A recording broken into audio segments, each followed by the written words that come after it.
weeks before this man was notified of the fake driver's license. He was notified his information had been stolen as part of a data breach that hit the Hillsborough County Supervisor of Elections office. Fear arrived in the mail when letters came to John Stokes in Valrico, letting him know that someone was pretending to be him with a counterfeit driver's license with his information on it. What else can they do to me personally? It puts more of a fear in me that I'm going to have to fight something now that's something that I wouldn't have had. It doesn't appear that I have any backing from the government that says if you have any problems, call this number, we'll help you out. It's just basically, here's a letter, this is what's happened to you. You know, I'm sorry. Just 2 weeks before receiving this letter from the Florida Department of Highway Safety and Motor Vehicles, John received this letter from the Hillsborough County Supervisor of Elections office saying their office was affected by a criminal cybersecurity attack and that his driver's license number, state ID number, and/or social security number was accessed as part of the breach. The state offered to flag his ID so anyone using his information would have to prove their identity, including him.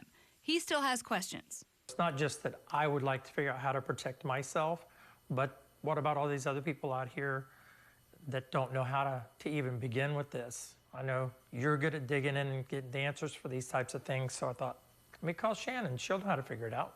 I reached out to the state and was told the fake driver's license with John's information was discovered at a local auto dealership.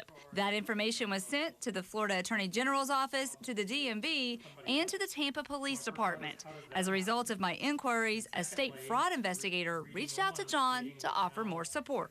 What if somebody has that driver's license and they're involved with some type of a homicide or something? I don't know. Who are they going to come after? That person or after me?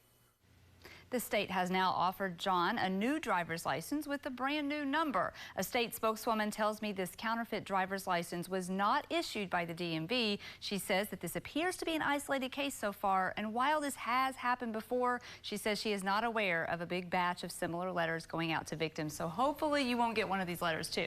Yeah, but the timing of the breach and the letter is interesting. Do we have any idea how many people were impacted by the data breach? And that's why I asked the questions about, are people going to get these letters? The Supervisor of Elections office announced about 58,000 people were affected by this breach. Again, we're not being told that there is a large number of these fake IDs related to this case, but the state does urge you to alert your credit bureaus if you think you're a victim of identity theft. Twice. In recent memory, I have been notified. So it can happen. It's happened to him. It's happened to me. It can happen to a lot of people. And if it does happen to you, thank you, Shannon. You know who to call. Better call Bankin. She solves the problems. Her number is 1-855-BANKIN. You can reach her on Facebook as well at WFLA Shannon.